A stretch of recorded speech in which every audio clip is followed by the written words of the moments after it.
Today we are going to see about the skill of stimulus variation. The term microteaching was coined by A.W. Dwight Allen of the Stanford University in 1963. It is a training technique. It is an innovating method of teaching. Microteaching is a scaling down technique in the following aspects.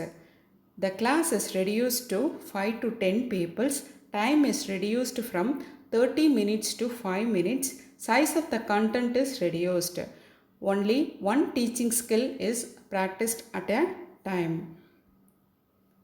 Next, we'll see about the types of micro-teaching skills. Skill of introduction, skill of explaining, skill of questioning, skill of demonstration, skill of reinforcement, skill of closure, skill of stimulus variation, and skill of using blackboard.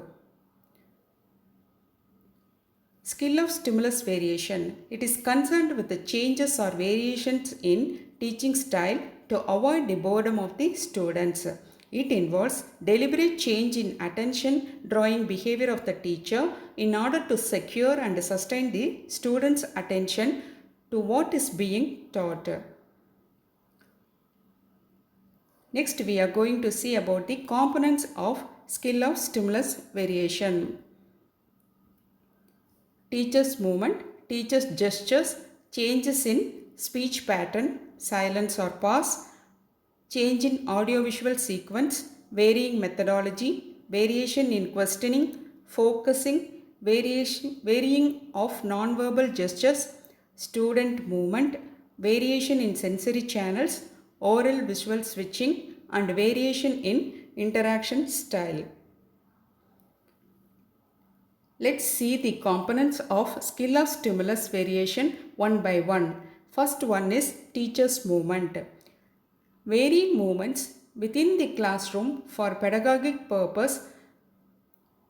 Example, writing on the board, movement to the student who is responding to some question, conducting experiment, etc. The next is teacher's gestures.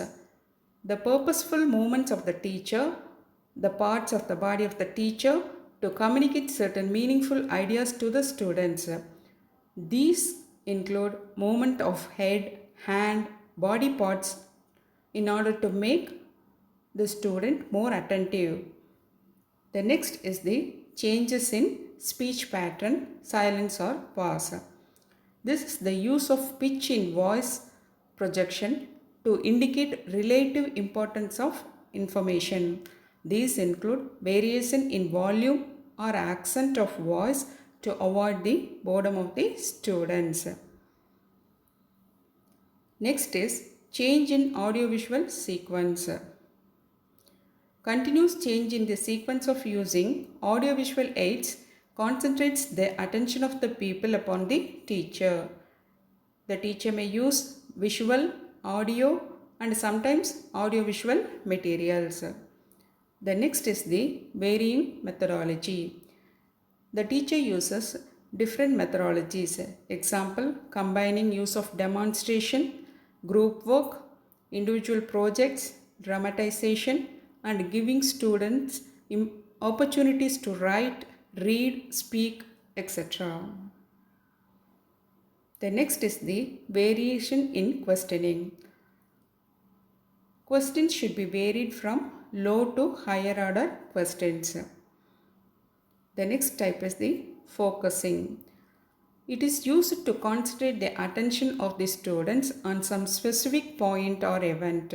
There are three types of focusing. The first one is verbal focusing. The teacher says, "Look here, listen to me, note it carefully. This is very important." Like that, she verbally says and make the students to focus on the topic. The next type is gesture focusing, pointing towards some object with fingers or underlining the important words on the board and highlighting on the projector. The third is the combination of both verbal and gesture focusing. The next one is varying of non-verbal gestures. Teachers should be able to use hands, eyes, body, or even clap, stamp feet as a way of maintaining people's interest in the lesson. Overuse of gestures might end up becoming a habit and then defeat the purpose of being a stimulus. The next one is student movement. The teacher can change the focus of attention by involving the students in physically doing something like in experiments, handling the apparatus, or dramatization, etc. The next one is variation in sensory channels. Varying the senses that students are using, such as touching, seeing, smelling, or feeling. The introduction of addition sensory modes in a lesson will make the lesson more interesting. The next one is oral visual switching, giving information to the class using oral or visual medium. It is essential for the teacher to change the medium to sustain the students' attention. The first type is oral to visual. While explaining points, one shows a model, that is oral to visual, and after showing the chart again start speaking, that is visual to oral. The second type is oral to oral visual. While speaking, one shows objects, charts or models and explains the various parts. It is switching from oral to oral visual. The third one is visual oral to visual. The teacher shifts focus from the visual stimulus to verbal, that is oral, then to visual. The next one is variation in interaction style. Interaction style can be used as stimulus, for example, teacher student or student student or student teacher.